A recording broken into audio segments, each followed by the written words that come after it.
আলহামদুলিল্লাহ, আল্লাহ তাবারক ওয়া তাআলার অনেক অনেক শুকরিয়া, প্রশংসা যে আল্লাহ তাবারক ওয়া তাআলা আমাদেরকে আজকে একটা বিশেষ এবং দাওয়াতের জগতে একটা নতুন দিক, নতুন একটা ক্ষেত্র নিয়ে আলোচনা, পর্যালোচনা, গবেষণা করার জন্যে একত্রিত করেছেন। আলহামদুলিল্লাহ রাব্বিল আলামিন। সেটা হলো আমাদেরই ছাত্র এবং নাতি লাবিব হাসান।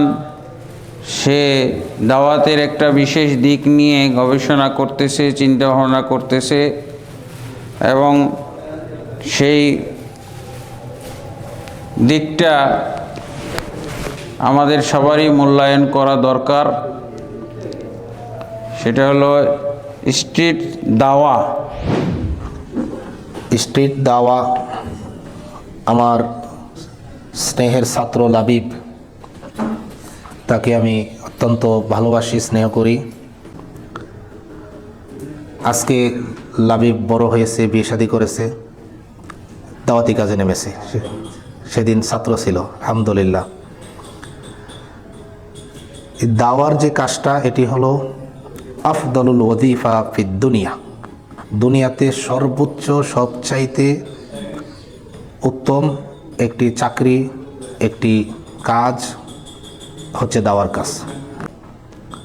আর দাওয়ার যে চাকরিটা, এটার বেতন আল্লাহ তাআলা দেয়।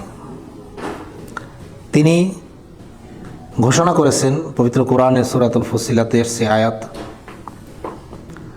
ওমান আহসানু কাওলাম মিম্মান দাআ ইলাল্লাহ ওয়া আমিলা সালিহান ওয়া ক্বালা ইন্নানী মিনাল মুসলিমিন। তার কথার চাইতে আর কার কথা উত্তম? যে ব্যক্তি মানুষদেরকে আল্লাহর পথে ডাকে এবং নিজেও আমল করে এবং বলে আমি মুসলমান। আল্লাহ তাআলা প্রশংসা করেছেন যে তার কথার চাইতে আর কার কথা উত্তম হতে পারে, তার মানে আর কারো কথা উত্তম না। সাহাবীগণ এভাবে মুসআব রাদিয়াল্লাহু তাআলা আনহুকে স্মরণ করতেন, আজকেও স্মরণ করি। আল্লাহ তাআলার কাছে মুসআব ইবনে উমাইর রাদিয়াল্লাহু তাআলা আনহুর মাকাম এবং দারাজাত আরও বাড়িয়ে দিক আল্লাহ তাআলা দোয়া করি।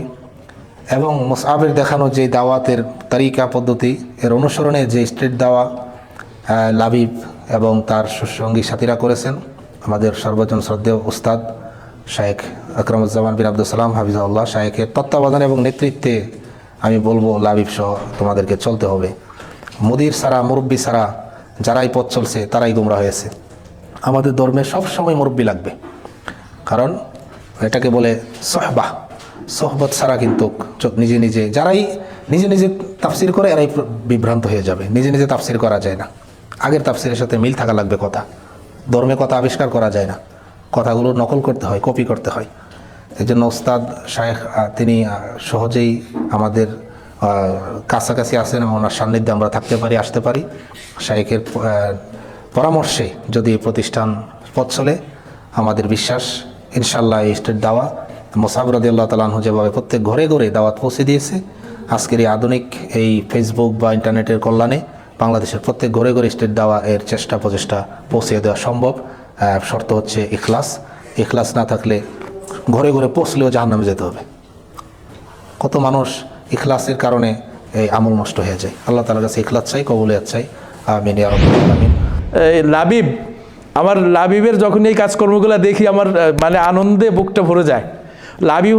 লাবিব যখন আমি ওই যে শায়েখ আকরামুজ্জামান হাফিজাউল্লাহ ওনার মাদ্রাসাতে যখন শিক্ষক ছিলাম কাজীবাড়িতে, এবং তখন লাবিব আসছে প্লেতে ভর্তি হলো, তাই না?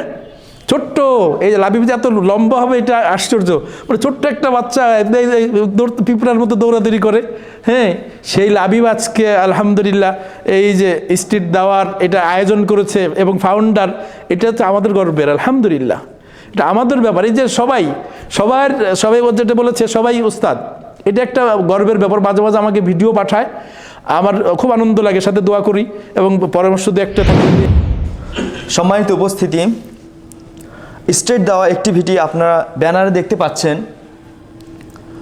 এটা প্রচলিত কোনো দাওয়াতি পন্থা নয়, এটা মানুষদের কাছে যাবে। এখানকার দায়ীগণ মানুষদের কাছে যাবেন, মানুষদের প্রয়োজনীয় মানুষের বাসায় যাবেন তাদের অনুমতিক্রমে, এবং তাদেরকে তাওহীদের বিষয়ে তাদেরকে সচেতন করে তুলবেন। তো আমাদের কার্যক্রমগুলো হচ্ছে এরকম, তাওহীদের দাওয়াত দেওয়া। আমাদের স্টেট দেওয়া কার্যক্রম চলমান থাকবে, চলমান আছে। আমরা মানুষের কাছে যাই, মানুষের প্রয়োজনে তাদের অনুমতি তাদের বাসায় যাই এবং তাদেরকে তাওহীদের ব্যাপারে সচেতন করে তুলি, তাদেরকে কী জন্য সৃষ্টি করা হয়েছে সেই বিষয়ে সচেতন করে তুলি, প্রফেট মুহাম্মদ সাল্লাল্লাহু আলাইহি ওয়াসাল্লামকে কী জন্য পাঠানো হয়েছে সেই ব্যাপারে তাদেরকে অবগত করি এবং তাদেরকে ইসলামী বিধিনিষেধের উপর সচেতন করে তুলি। আপনারা দোয়া করবেন আল্লাহ সুবহানাহু ওয়া তাআলা যেন এই দাওয়াতি কার্যক্রমকে কবুল করেন। আল্লাহুম্মা আমিন।